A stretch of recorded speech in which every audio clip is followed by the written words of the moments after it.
कैरा साहब, ये जो आप लोगों की इससे पहले भी कई दफ़ा ताल्लुकात सियासी तौर पे एक हुए, पीडीएम बना, इकट्ठे बहुत ज़्यादा आप लोगों ने शुरुआत की, स्टेप्स बढ़ाए, जलसे किए, लॉन्ग मार्च तक बात गई, लेकिन उसके बाद ये ख़त्म हो गया। अब लोग कह रहे हैं कि ऐसा क्या हुआ है जिसकी वजह से महंगाई वगैरह के अलावा सियासी तौर पर सर जानना चाह रहा हूँ, ऐसा क्या हुआ है कि ये आपका इत्तेहाद अब हो चुका है, या सिर्फ ये खाना था, या ये सिर्फ खाना इत्तेहाद बन के फिर उस तरह बिखर जाएगा जिस तरह पीडीएम का बिखरा था? पहली बात तो यह है कि सियासी जमात जो होती है बुनियादी तौर पे वो अवाम की तवक्कुआत और अवाम की ख्वाहिशात के मुताबिक चलती है ना। उसने या तो अवाम की ख्वाहिशात को लीड करना है और या अवाम को उनकी ख्वाहिशात के अंदर कोई प्रॉब्लम है, अगर कोई इशू गलत हो रहा है तो उसको करेक्ट एनालिसिस करके देना है, या लीडरशिप देनी है या उनसे लीड लेनी है। लिहाजा इस वक्त पाकिस्तान के अवाम का जो रवैया, जो हालात है, हम पहले 3 साल से ही कह रहे थे कि ये हुकूमत इस काबिल नहीं है कि ये मुल्क चला सके, लेकिन उस वक्त क्योंकि नई नई गवर्नमेंट बनी थी, इनके तमाम तर जो बातें थी, इनकी अकाउंटेबिलिटी का, इनके बाकी चीजों का, महंगाई का, इनके गलत फैसलों का, इनके यू टर्न्स का, वो सारी चीजों को लोगों ने बर्दाश्त किया। अब लोगों की बर्दाश्त से बाहर हो गया। हमने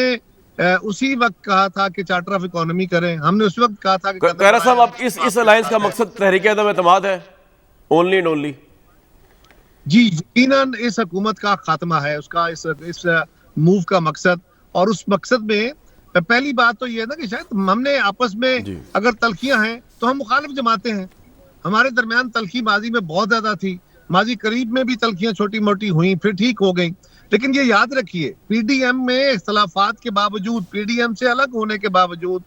पीपल्स पार्टी हो, एएनपी हो, बाकी जमातें हो, वो सारे की सारी शहबाज शरीफ साहब को लीडर ऑफ द अपोजिशन मान के उनके पीछे खड़ी हैं और अवान में उनके क़यादत को तस्लीम करती हैं, और उन्हें बारहा इस बात का कहा है कि आप जो फैसला करेंगे हम आपके साथ होंगे। अच्छा कैरा साहब, आपने शहबाज शरीफ साहब को कह दिया है कि वो जो फैसला करेंगे, तो टाइमिंग भी उनको आपने दे दी है कि तहरीक-ए-अदम एतमाद का फैसला वो करेंगे?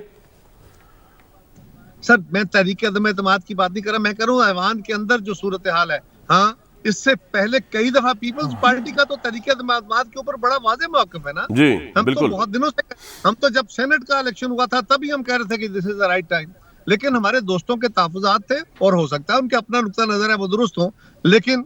आज सब इस बात में मुत्तफ़िक़ हैं कि इस हुकूमत का मजीद रहना बहुत बड़ा नुकसान होगा। लिहाजा शहबाज शरीफ साहब फैसला करेंगे, हमारी क़यादत बैठ के फैसला करेगी। पहला काम तो ये था ना कि आप बैठना शुरू कर दें, एक दूसरे के साथ बातें करना शुरू कर दें, एक दूसरे की गुफ्तगू सुनना शुरू कर दें, और आपस में अगर तलखियां हैं कोई, तो उन तलखियों को दूर करने का भी बेहतर तरीका यही है दुनिया में भी, कि आप हाथ मिलाए, मिले, अस्सलाम वालेकुम, बिल्कुल ठीक है जी। ये तो आप सही फरमा रहे हैं, बिल्कुल ठीक फरमा रहे हैं। कैरा साहब, मेरे साथ रहिएगा। मुसद्दिक मलिक साहब, इससे पहले कि वो शहबाज शरीफ साहब फैसला कब करेंगे, क्या करेंगे, किस तरह होगा, मैं जरा आपसे जानना चाह रहा हूँ कि अभी 2-3 दिन पहले तक तो आप यूसुफ रज़ा गिलानी साहब के नाम पे पीपल्स पार्टी को ताने दे रहे थे कि कॉम्प्रोमाइज्ड ऑपोजिशन है, और आप लोग ये कह रहे थे टॉक शोज में आके यूसुफ रज़ा गिलानी साहब को रिजाइन ही कर देना चाहिए, क्योंकि जिस तरह उन्होंने आखिरी मिनटों में आके जो है वोट नहीं कास्ट किया और वो नहीं पहुंच पाए। पीपल्स पार्टी के ऊपर जब से पीडीएम टूटी है, आप लोग जो है बेसिकली एक तरह का गद्दारी का इल्ज़ाम लगा रहे हैं, सियासी गद्दारी का। जी, ये तो इन्होंने पता नहीं किसके साथ मिले हुए या किसी के साथ नहीं मिले हुए, हमारे साथ कमिटमेंट करके स्टैप ऑन द बैक कर। अब ये किस तरह यकदम आपका ट्रस्ट बहाल हुआ है, ऐसा क्या हुआ है इन महीनों में? अभी कुछ दिन पहले तो आप वाविला कर रहे थे यूसुफ रज़ा गिलानी साहब पीपल्स पार्टी के ऊपर। जी, मेरे ख्याल में जिस तरह कायरा साहब आपको बता रहे थे कि हम मुख्तलिफ जमातें हैं और हर चीज़ पे हमारा इत्तफ़ाक़ राय नहीं होता, मगर जिस वक्त कोई चीज़ें, बेशुमार ऐसी चीज़ें हैं जिस पे हमारा इत्तफ़ाक़ राय हो जाता है और फिर हम इकट्ठे चलते हैं। गिलानी साहब के साथ भी बड़ी तफसील के साथ सारी अपोजिशन की बात हुई, और वो तमाम तहफ़्फ़ुज़ात जो टेलीविज़न पे पेश किए गए थे वो उनके सामने भी रखे गए, और वो तमाम मामलात उन्होंने कैसे सेटिस्फाई किया आपको के साथ इस वक्त? जी, मैं बता रहा हूँ आपको कि उन्होंने, वो हमारे जो तहफ़्फ़ुज़ात थे वो यही थे कि हमारे बड़े मोअज़्ज़ज़ सेनेट के अरकान हैं दिलावर ख़ान साहब और उनका ग्रुप,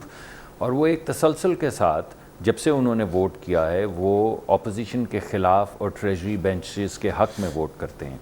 तो हमने उनसे यही इस्तदा की कि ये, हम जब शाम को आपके यहाँ पे टेलीविज़न प्रोग्राम्स में आते हैं तो हमें इस बात का जवाब देना पड़ता है कि हम मेजॉरिटी होने के बावजूद कैसे वोट हार कर आए हैं। तो हकीकत ये है कि हम वहाँ पे मेजॉरिटी नहीं हैं, क्योंकि वहाँ पे दिलावर खान साहब का जो ग्रुप है और उनके साथ जो उनके 5 दोस्त हैं वो बैठे तो अपोजिशन बेंचेस में हैं, मगर हकीकत में वो ट्रेजरी दिलावर खान को छोड़ देना लम्हे के लिए। मैं तो सर पूछ रहा हूँ कि यूसुफ रज़ा गिलानी साहब और पीपल्स पार्टी के मतलब आपके शुक्र के शुबात खत्म किस तरह हुए इतनी जल्दी? मैं उसका जवाब जी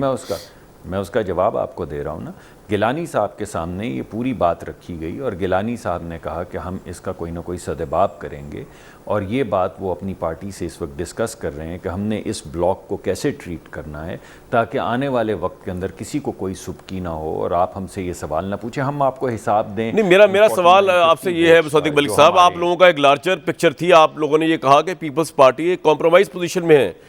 और ये बेनिफिट देती है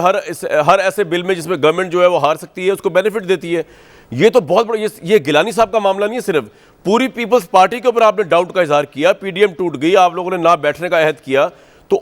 कायरा साहब तो बड़ी जबरदस्त पोजीशन में इस वक्त, वो कह रहे हैं जो हमने कहा उसके ऊपर ही नून लीग भी आ रही है, उसके ऊपर ही सारी ऑपोजिशन आ रही है, उनका पॉइंट ऑफ व्यू सही साबित हो रहा है, उनको आप साइड पे कर दें एक मिनट। आप बताइए कि आपका ट्रस्ट किस तरह बहाल हुआ जो इतना दिलखराश तरीके से टूटा हुआ था पिछले कुछ महीनों से? जी, मैं उसी का जवाब देने की आपको कोशिश कर रहा हूँ। आप अगर शुरू से शुरू कर लें तो पीडीएम के भी अंदर जो प्रॉब्लम आई थी वो इसी ग्रुप दिलावर खान ग्रुप की वजह से आई थी, जब उन्होंने सपोर्ट किया। नहीं सर, पीडीएम में प्रॉब्लम दिलावर खान की वजह से नहीं आई थी, पीडीएम में प्रॉब्लम आई थी आपके इस्तीफों की वजह से, आपके लॉन्ग मार्च की वजह से। सर वो तो बड़ी बात की बात है, बात नहीं है सर, वो तो उससे पहली प्रॉब्लम आ गई थी। माफी चाहता हूँ अगर जी उससे पहले प्रॉब्लम आ गई थी ना सर, वो तो आप बात की बात कर रहे हैं, पहले प्रॉब्लम आ गई थी जब इस्तीफे देने से इनकार कर दिया पीपल्स पार्टी ने। कामरान साहब ऐसा नहीं है जी, कामरान साहब ऐसा नहीं है। अच्छा सर बता दें मुझे। ऐसा हुआ था कि जब इलेक्शन हुआ था तो उसके बाद पीडीएम ने नोटिस दिया कि आपने ये जो वोट लिया है एक इंडिपेंडेंट ग्रुप से जिसमें बहुत से लोग बाप पार्टी के बैठे हुए हैं, तो पीपल्स पार्टी ने कहा कि हम जवाबदेह नहीं हैं, हम एक इंडिपेंडेंट पार्टी हैं और हम किसके साथ अलायंस करते हैं किस इलेक्शन में ये हमारा हक है, और पीडीएम को कोई। मुसद्दिक मलिक साहब आप आगे शुरू हो गए, मैं कह रहा हूं आपका डिस्ट्रस्ट शुरू हो गया था जब आपसे साइन करने के बाद, एग्रीमेंट होने के बाद बकौल आप लोगों के पीपल्स पार्टी ने आप लोगों की डेडलाइन पर इस्तीफे देने से इनकार कर दिया। ये तो गिलानी साहब का मामला तो बाद में आया सर। ठीक है, चलिए, दिलावर खान तो बाद में आया है जी। मैं आपको देखिए, आपके पास तो तहकीकी टीम भी है और आप देख सकते हैं कि कब पीडीएम से अलहदगी का फैसला किया था पीपल्स पार्टी ने, लेकिन अभी मैं आपको बता रहा हूं कि वो तमाम चीज़ें सेनेट के अंदर भी ऑपोजिशन के तमाम जो ग्रुप्स हैं। चलिए हम सदीक साहब सारी बात छोड़े, आप मुझे एक बात बताइए, पुरानी बातें छोड़े, रंजिशें छोड़ें, मुझे ये बताइए कि अब आज के दिन जो है, क्योंकि लास्ट टाइम भी जब आप लोगों का एग्रीमेंट हुआ था पीडीएम का तो ख्वाजा आसिफ साहब आ गए थे, उन्होंने कहा था हमें जरदारी साहब पे एतमाद नहीं है, और आपकी पार्टी के बहुत से लोग ये बात कहते रहे। अब जो आज ये जो इतनी बड़ी बैठक हुई है जिसमें कायरा साहब ये कह रहे हैं कि हमने शहबाज शरीफ साहब ऑपोजिशन लीडर को अब कह दिया है, उनको इख्तियार दिया कि जी आप अपनी टाइमिंग के हिसाब से देखें क्या करना है, जिसमें तरीके से एतमाद भी प्रॉब्ली शामिल होगी ऑब्वियसली। अब इन्होंने तो, इनका तो स्टैंस वही है जो पहले था, ये पहले भी तरीके एतमाद के दाई थे। अब आपको इन पर एतमाद हो गया है कि आपने जुलाने पर बुलाया, अब आपको एतमाद है कि आप इन पर ट्रस्ट कर सकते हैं?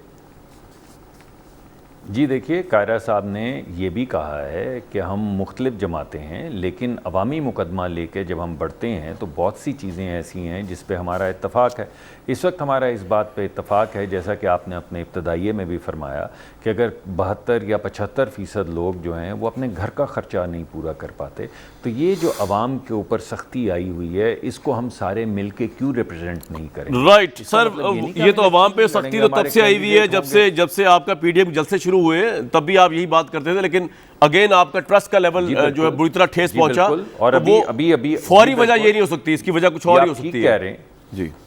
नहीं, मैं आपको बता रहा हूँ कि अभी कल जो गुफ्तगू हुई है उसमें तमाम चीज़ें मैंने आपको बताया, सेनेट में भी डिस्कस हुई हैं, कल हमारे पार्टी के लीडरशिप में भी डिस्कस हुई हैं, और आज वो जो तमाम गुफ्तगू कल पीपल्स पार्टी के साथ हुई है वो आज पार्टी की सेंट्रल एग्जीक्यूटिव। बिल्कुल ठीक है जी, आपका पॉइंट आ गया, ये पीडीएम में उसको ले जाया जाएगा। सदीक साहब आपका बिल्कुल ये इत्तफाक के साथ बड़ा ठोस पॉइंट आया है, लोग एग्री करें या ना करें, लेकिन पॉइंट आपका आ गया आपके पॉइंट ऑफ व्यू से।